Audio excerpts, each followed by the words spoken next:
Wake up, honey, it's Deb from the place, and I brought some pancakes and some Lost Caverns of Ixalan spoilers for you today. Yeah, already, I know. Say what you want to about perpetual spoiler season. I am pretty much always happy to talk about new cards in my standard. Also, quick side note, at the very beginning of the video, we're already doing this, nice, but before you come at me with that totally valid, never-ending spoiler season nonsense, just try being a Pokemon TCG player for a couple of months, and you'll truly experience the hamster wheel of a spoiler season that will never stop. But back in the Magic the Gathering world, we did get to see 6 new cards from this Lost Caverns of Ixalan set, and they all mostly look really good. So I want to go ahead and check those out. But never fear, this isn't actually spoiler season.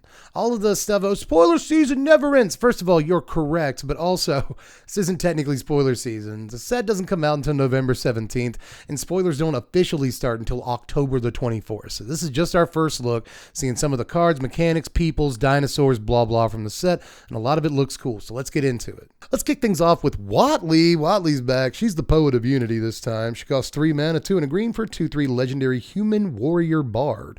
Whenever Watley, Poet of Unity, enters the battlefield, search your library for a basic land card, reveal it, put it into your hand, shuffle up your deck. You can also pay 3 and then 2 Boros hybrids, so 5 mana altogether, to exile Watley, return her to the battlefield transformed under her owner's control as a sorcery. Now, she transforms into Roar of the Fifth People. This is a saga with 4 chapters. On chapter 1, you get 2 3/3 green dinosaur creature tokens. On chapter 2, Rage Roar of the Fifth People gains creatures you control tap for Naya colors, either red, green, or white. On chapter 3, you search your library for a dinosaur card, reveal it, put it into your hand, shuffle it up. And then on chapter 4, dinosaurs you control gain double strike and trample till end of turn. All right, so let's talk about the positives. Before we discuss the kind of obvious negatives, there's a reason that the card is first today, but I still think the card is kind of cool. It's always going to get you some kind of value. You pay 3 mana, puts a land into your hand, not on the table, which is a little bit booty, but still. In your hand is fine. Fix your mana, go get your land drops. That's all important, especially in a dinosaur deck, which this probably goes in, you know what I mean? But it doesn't have to. You can just have like one big dinosaur in your deck, and it's going to get you a total of 3 dinosaurs over the course of the game because it gets you the 2 tokens, and then it's going to go get the 1 big dino in your deck. And all of your creatures can tap to help like cast the dinosaur because you have all your mana untapped and all your guys untapped when that chapter goes off. And then if you just have a few dinosaurs in play, double strike trample is just like you win the game. So like a dinosaur type sort of theme deck, then yeah, throw this in. That might work, right? So there are things that I do think are cool about the card. The ramp mode is especially very sweet. You know, tutor for a thing. I want one more thing I want to say, I guess that's positive about this card, is that I usually don't like stuff that transforms at sorcery speed because your opponent's just going to zap it. We'll talk about that in a second. But if you do manage to transform this, it's not just like a normal creature and you didn't really get that much value out of it. If you do transform this, you get 2 blockers or 2 attackers or whatever, like immediately. And not a whole lot of these transform things at sorcery speed for these last like few sets that we've seen do that when they flip over, right? So I do think you get a lot of value for flipping it over, and it's not actually that expensive in the scheme of things to flip it over. It does a lot once it's a saga, but I'm still not a huge fan of the, you know, in total 8 mana investment, the giant target on its back when you do go to transform it. So there's obvious like, you know, just potato-y garbage things about this card. I'm not sure that it's actually going to see that much play outside of like dinosaur decks and Commander maybe, which is a pretty narrow niche to be maybe not even definitely in. So I'm not sure that the card is that great or anything, but I do think there's a bunch of positives.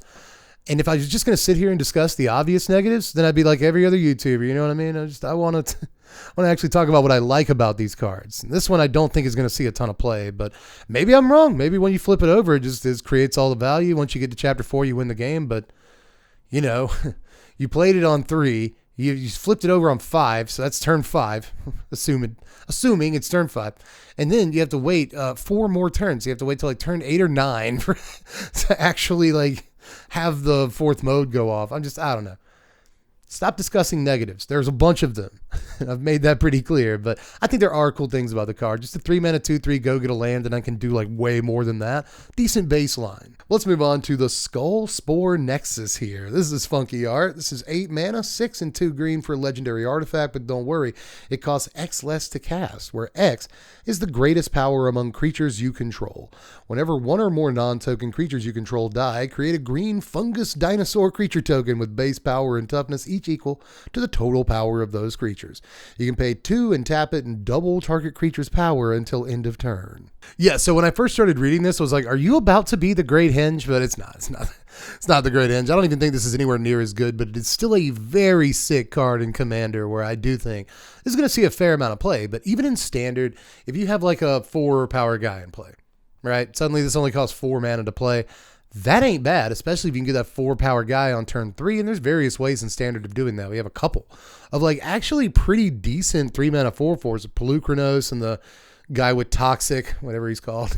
But these are actually great options. You want to play those cards anyway because they're pretty solid, you know. So on 3 you play those guys, on 4 you play this, and then suddenly you can double your guys' power. It seems good. And if your opponent does remove your dudes, then suddenly you're getting at least 4 power and toughness. But if you have other creatures out, your opponent sweeps the board, you might get like a 7/7, an 8/8, whatever. It could even be a boat. And obviously, if your opponent does go for the sweeper, they devote all their mana to that, and you get like a 6/6 out of the deal, then suddenly, for just a couple of mana, you can swing for like 12 with your guy you got left over from the sweepers. So don't discount the ability to just double a creature's PT till end of turn. That is also very, very slick. So awesome card here, and I do think it might actually see some play. Again, I don't think it's worth it to compare it to the Great Henge. I should have just said that to begin with. I think if you're comparing it to the Great Henge because it looks like it in terms of mana cost in that first line of text, you're kind of missing the point. It's not supposed to be compared to the Great Henge. It's its own card, and it does a lot of awesome stuff by itself. So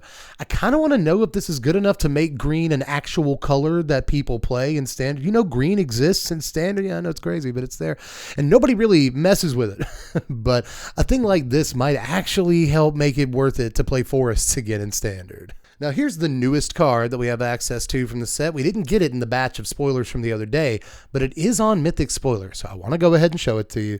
It's Kellen, Daring Traveler. This is 2 mana, 1 and a white for a 2/3 legendary human fairy scout. It also has this adventure, Journey On, for just a single green mana. It's a sorcery. You create X map tokens, where X is 1 plus the number of opponents who control an artifact. Okay, so the creature half of this is whenever Kellan Daring Traveler attacks, reveal the top card of your library. If it's a creature card with mana value 3 or less, put it into your hand. Otherwise, you may put it into your graveyard. Okay, so can we talk about the creature half of this first for just a second? It's a 2 mana 2/3. It's not the most impressive stat line in the world anymore, but it's not an embarrassing one, obviously. Now, what I like about this is that on turn 3, when it attacks, it will often put a card into your hand, or it'll filter a land away that you don't want to draw next turn anyway. I kind of like that about it. Or it'll put something in your graveyard that you want to be there. Flashback spell, a disturbed creature, a reanimation target, tenacious underdog, whatever. There's a bunch of stuff. This could theoretically throw into your yard for later use in Standard if that's how you want to use it. And there just aren't a whole lot of like great creatures for doing that at the 2-drop slot right now. You got Rafine's Informant, Guardian of New Benalia in white, which may be better at doing that than this card, but this card does a lot more than them when you really get down to it, because it also has this other ability on it. Now, obviously, this is only a single mana. Kind of sucks at sorcery speed, but we don't even know what map tokens are, right? So that's one of the reasons I wanted to include this card. A lot of you've probably already seen it anyway if you're on the spoiler sites or whatever.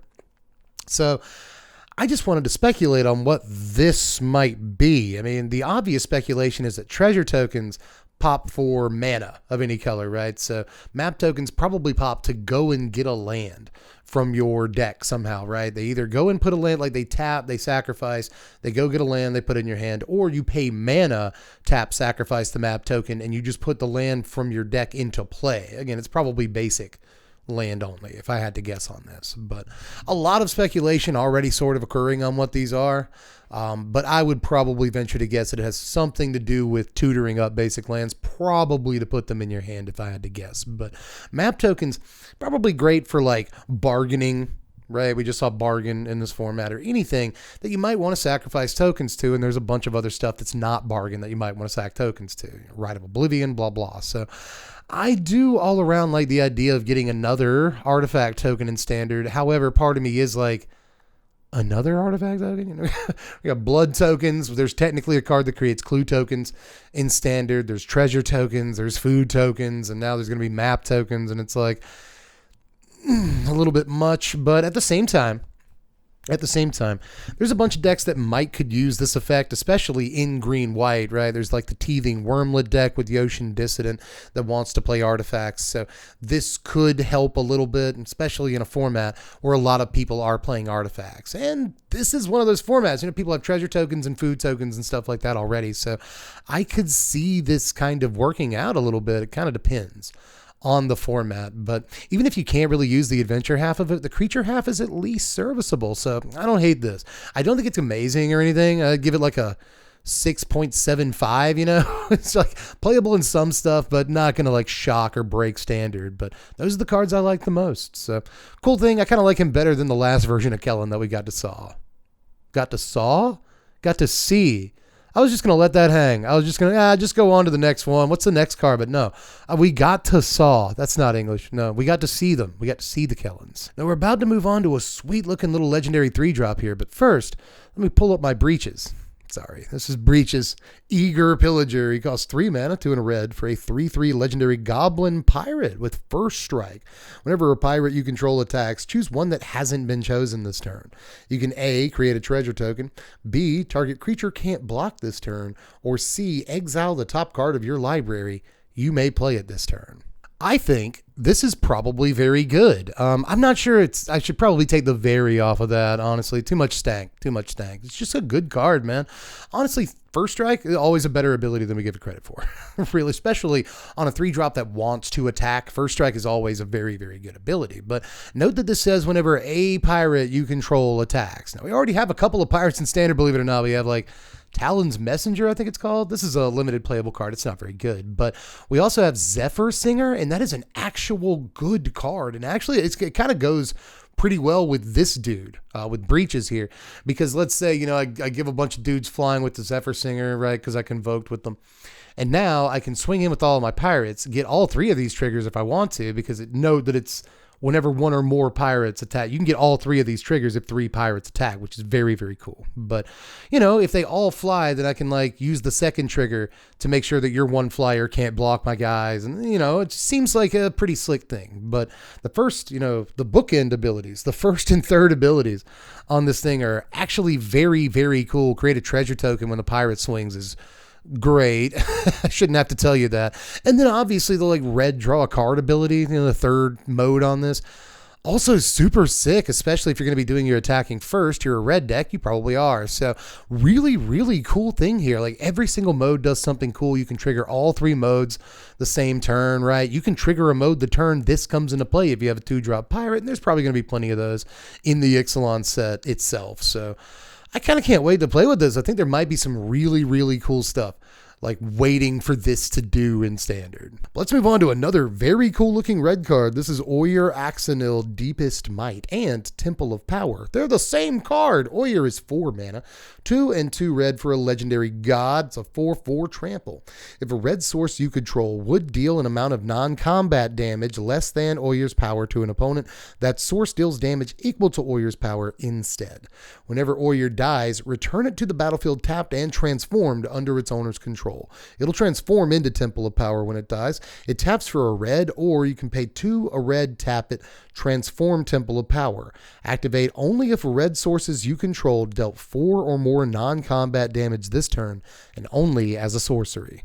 Okay, so that's a lot. That's so much to digest all at once, and I honestly think I'm sniffing out a cycle here. This has got to be a cycle, right?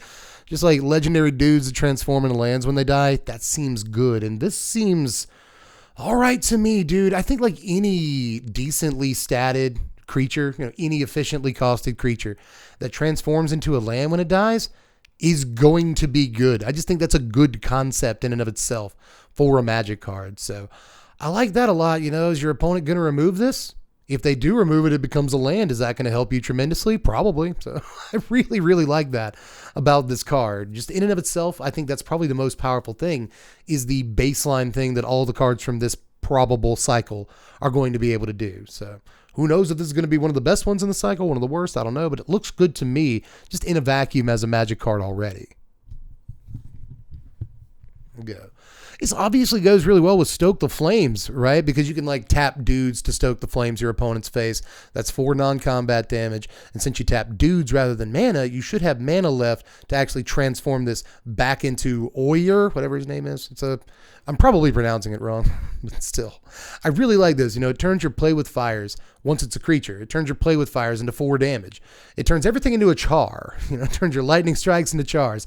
It turns your in the festivities into 4 damage, and then all of your opponent's creatures take damage too. So Chandra, the 3-mana Chandra that just like deals a ping's worth of damage, 4 damage. And that's if its power is the power it came into play with. If you put +1/+1 counters on it or auras, probably not how you're going to do it. But, if you somehow get this thing's power to like 6 or 7, then suddenly just like play with fire just wins the game. So really, really cool thing here, man. Really, really cool thing. As far as Big Red goes, between like this and Urabrask and Koth and other cards even, I'm just not sure what 4-drops I want to play, but I do want to try this out. Again, I think just back to the beginning, a dude, a decently statted dude that actually threatens to win if you top deck certain cards, that prioritizes your opponent removing it, that then transforms into a land, that then ramps you when it dies. I just think, again, just on a baseline, at the floor level, that is a very good looking Magic card to me. So really like the pseudo mechanic here, and I do hope it's a mechanic. I hope that it's a cycle, because